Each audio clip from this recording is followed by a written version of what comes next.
A verdade é que a incidência do cancro em geral tem vindo a aumentar no mundo inteiro. Ah,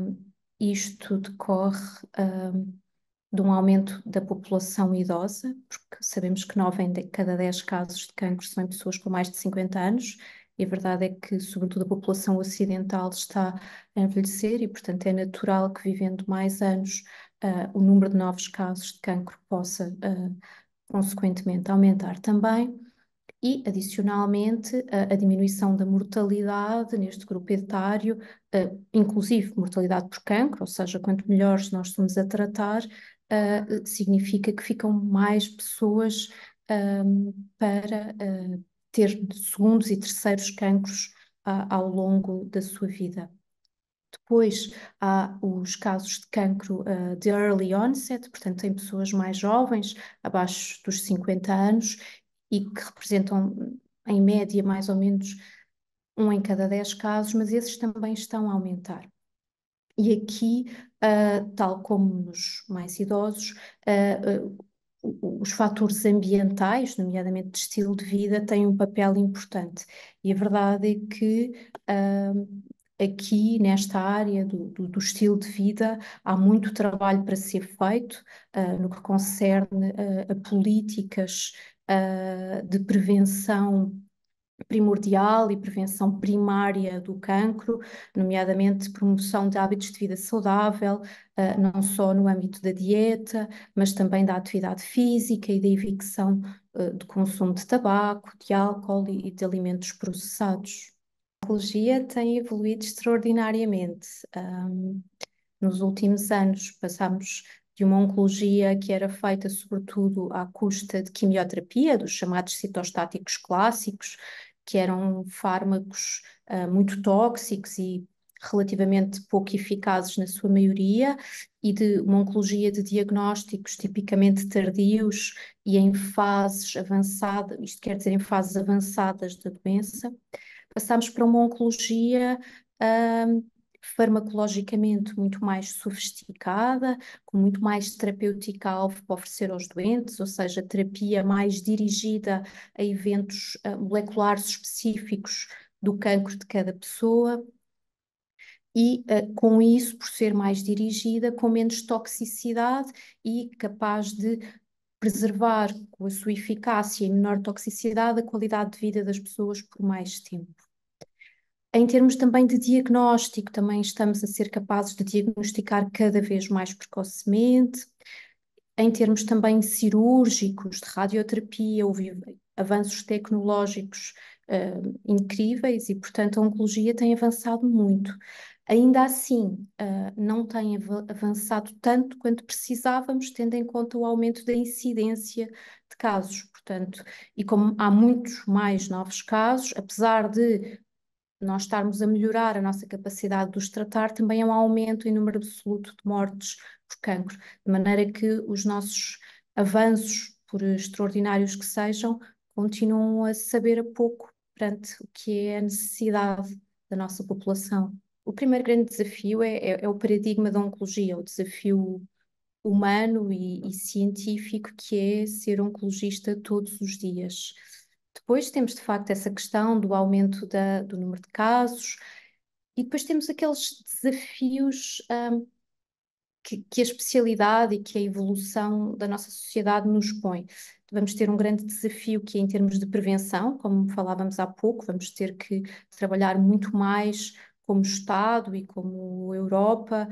no sentido de prevenir novos casos e de controlar este aumento. Também temos que trabalhar muito no campo da detecção precoce, e a tecnologia, ou os avanços tecnológicos que temos tido, vão nos ajudar a ter meios complementares de diagnóstico menos invasivos, mais baratos, mais acessíveis para diagnosticar o cancro em estadios mais precoces e mais fáceis de tratar. E depois temos um grande desafio que é como é que usamos aquilo que temos, ou seja, nós hoje em dia temos, nomeadamente, fármacos extraordinários e com mecanismos muito elegantes, e muito eficazes, mas é difícil, cada vez mais difícil e havendo mais fármacos por onde escolher, perceber como é que os vamos utilizar como sociedade. No sentido em que os ensaios clínicos que nós temos nem sempre utilizam os comparadores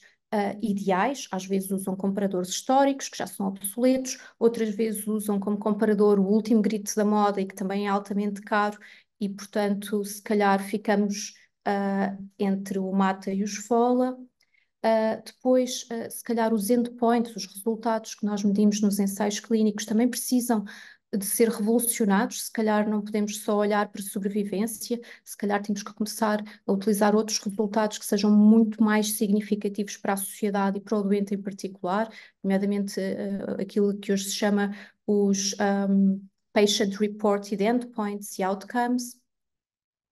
Temos também que começar a pensar em melhorar a representatividade de alguns grupos nos ensaios clínicos. Falávamos há pouco dos idosos serem os grandes afetados pelo cancro, e a verdade é que os ensaios clínicos representam muito pouco os idosos, representam pouco a população africana, por exemplo, e afrodescendente, que até 2045 vai ter um aumento de mais de 100% do número de novos casos de cancro. Precisamos também de perceber e estudar melhor, do ponto de vista de custo e eficácia, os fármacos que estamos a utilizar, o que é a capacidade para pagar essa inovação, no sentido de conseguirmos ter acesso à inovação de uma forma justa, com equidade, mas de acesso, porque a verdade é que com o aparecimento destes novos fármacos, os custos para os Estados e para o pagador, se caso não seja o Estado, começam a ser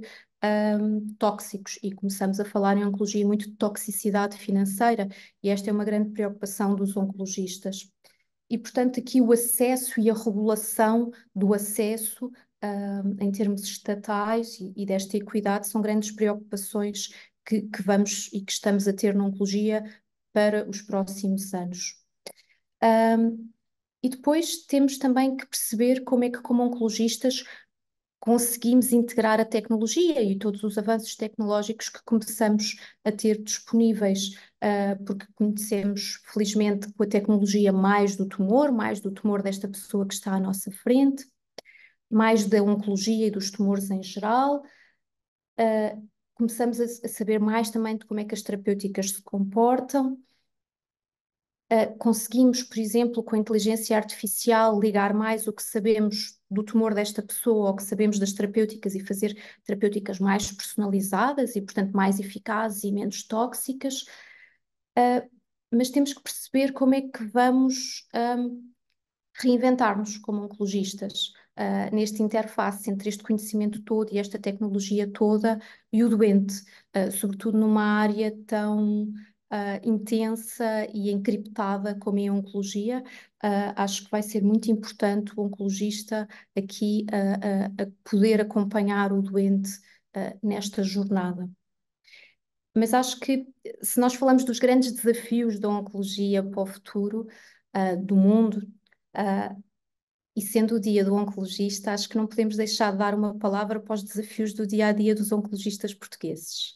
que são estes todos de que falámos, os mundiais, mas são também os nossos, num país com recursos limitados, em que muitas vezes os oncologistas têm que lidar com tudo o que é do próprio cancro e do desafio que isso é, e com este crescente volume de doentes e crescente complexidade da doença,